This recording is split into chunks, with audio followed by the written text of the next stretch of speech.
Hello, welcome to Libra Philippines. So, ito yung reading natin for Libra, Sun, Moon, Rising, Venus, and Jupiter Libra. Take only what resonates. Hindi po ito magre-resonate sa lahat. So, kunin nyo lang yung mga messages na magre-resonate para sa'yo. Sa mga hindi pa po nakaka-subscribe sa ating channel, pahit na lang ng subscribe button, notification bell. Ma-appreciate ko po lahat ng likes, comments, and shares. If you want, pwede kang magpa-personal reading, Jing Tarot Reader. I-search mo na lang siya sa Facebook. So, let's start your reading, Libra. Please to follow me on TikTok, ha? Unicorn Princess Tarot. Let's start your reading,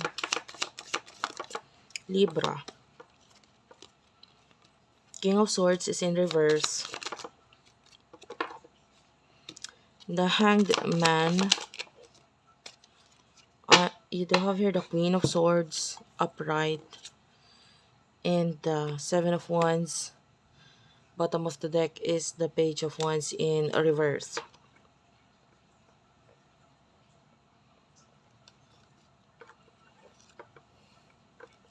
Okay, so sa nakikita natin dito, someone here, feeling niya this is not your energy, guys.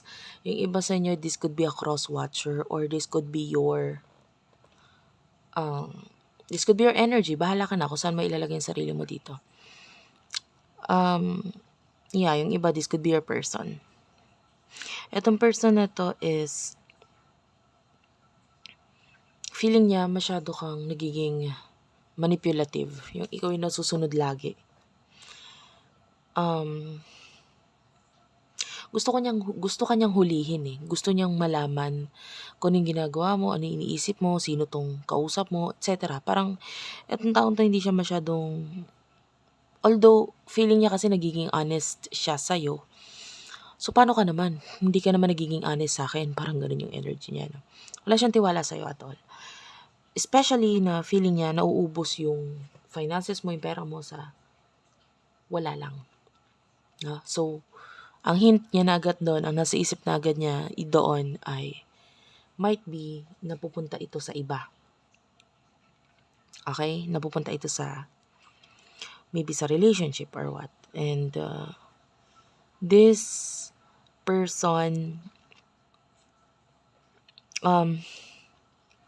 either feeling niya inaabuso mo siya or siya itong nangaabuso sa'yo. Ganon. And this person, hindi ko nakikita nagiging patient siya dito sa connection ninyo. Anyway, itong energy na ito is your person. So, kunin natin yung energy mo.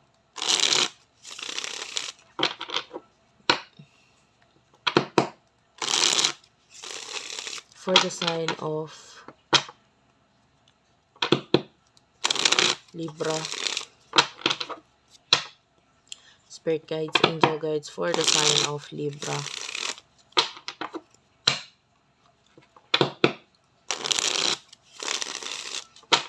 Ano yung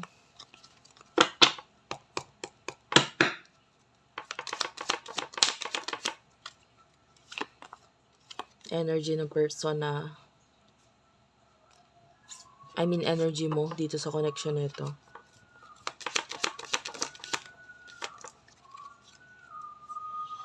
Bottom of the deck is the Four of Coins, so you're focusing on money, stability. You do over the High Priest.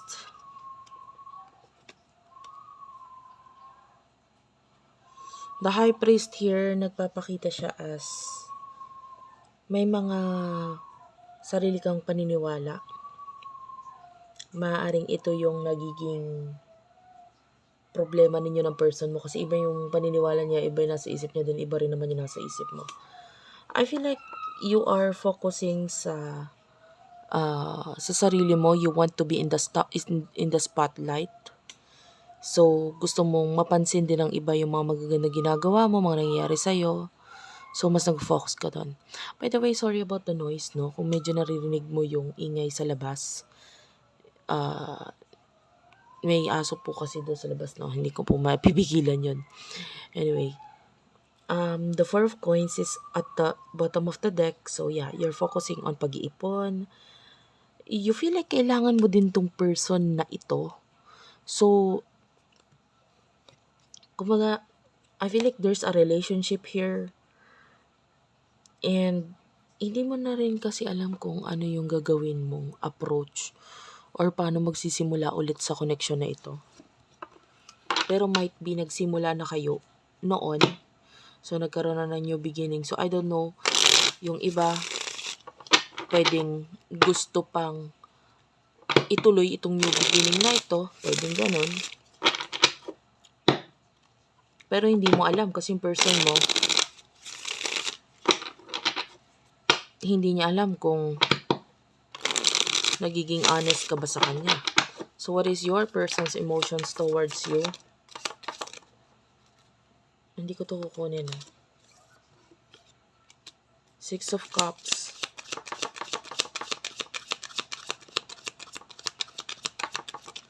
Queen of Wands, Page of Cups. You do have here the Three of Wands, the Star. Bottom of the deck is the Two of Cups. Four of Coins and the Ace of Swords. You do have here the Judgment. Sa person mo yun. So, ang emotion ng person mo dito is that tinatry naman niyang as much as possible i-let go yung past. So, pwedeng in the past may mga nagawa or nasabi ka na hindi maganda toward sa kanya. Pwedeng naging dahilan nito para mag-isip siya ng maaaring gawin mo ulit yon, maaaring sabihin mo ulit yon. Itong person na to is, there's a lot of love, no? Pero, nakikita natin nilalaban niya lang yung pagmamahal na feeling niya, yun yung pagmamahal na dapat. Okay, para sa connection na ito. This person is very sensitive. Nakakita tayo ng person dito na nade-depress. Like, pwedeng, ang tawag dito, pwedeng nagiging siya, meron siyang depression. Sabihin na natin gano'n. No?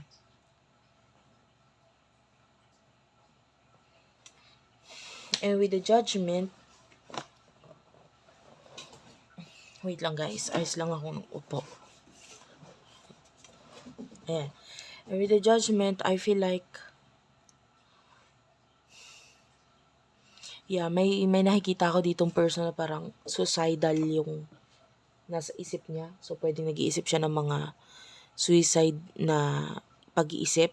Yan. So, pwede nagkaroon nga talaga siya ng depression. Dito naman sa energy mo, you do have choices, pero yung choice mo is maybe to go home, to go to this person. You want renewal and healing sa connection na ito, kung ano man yung mga nangyari in the past, parang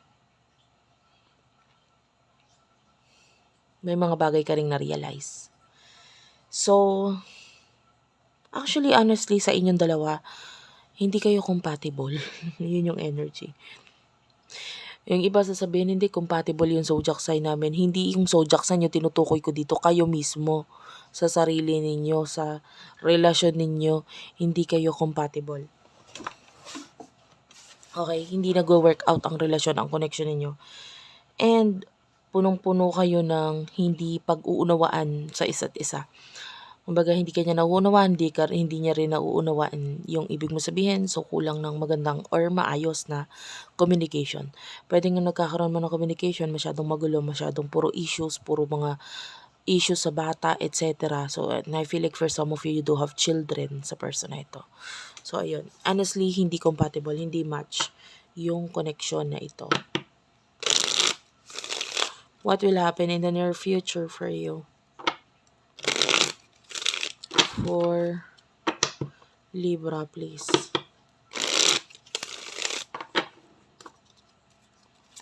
For Libra in the near future.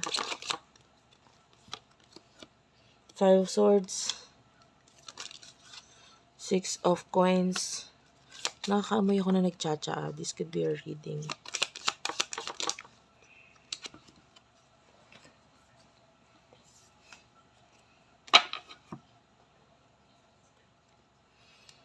The Chariot, the Three of Swords, Strength card is here, Three of Coins,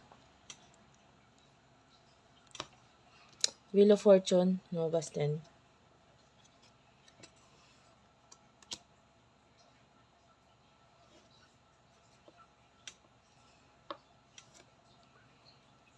Okay. I feel like in the near future, wala kang kakayahan pagdating dito sa connection na ito. Itong person na ito, nakakonect mo, I can see a lot of sacrifices mula sa kanya.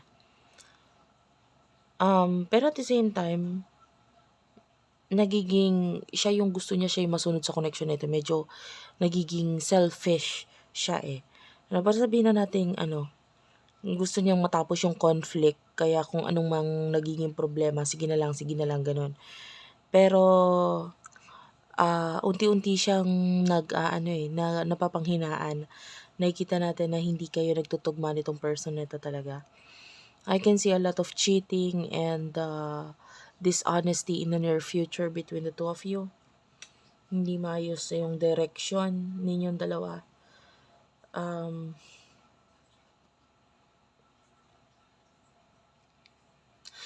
I feel like yung iba, hindi ko alam yung iba sa inyo, pero guys, may nakikita kasi ako dito na nasa iyo yung problema. Kung gusto mong maayos tong connection na ito, ikaw yung kailangan magbago. Yun lang yun. If you do have another connection sa iba, kailangan mo i-completely end na kung ano man yun, and then i-try mong i-work out ito nang wala na yun. Okay? Itong relationship. Pero,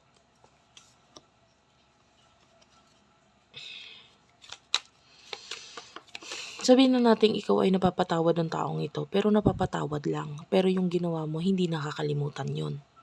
Okay? Nandun tayo sa may pagpapatawad. Napatawad ka na niya. Pero hindi ibig sabihin, pwede mo nang ulitin yung mga bagay na ginawa mo.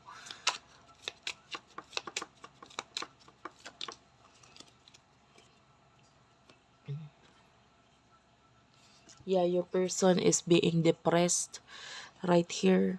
5 of Coins is here. So, hindi pa siya nakaka-recover. Sa kung ano man yung nangyari in the past. So, hindi madaling iburahin yon. Honestly, hindi madaling burahin ko naman yon. You do have here the Empress and reversal ng the Empress. So, nakakita tayo dito ng hindi siya motivated, yung siya mismo napabayaan niya na yung sarili niya. And I feel like sa nakikita ko talaga dito, honestly, ikaw yung nakikita natin may diferensya. So, kailangan mong ayusin kung ano yung mga dapat mong ayusin para makita mo yung mga bagay na gusto mong makita sa kanya. Okay? So, yeah, anyway, thank you for watching, guys. Please do like and subscribe to our channel. Feel free to share, guys. Yung ibang details nandiyan lang sa description box. I love you all and bye-bye.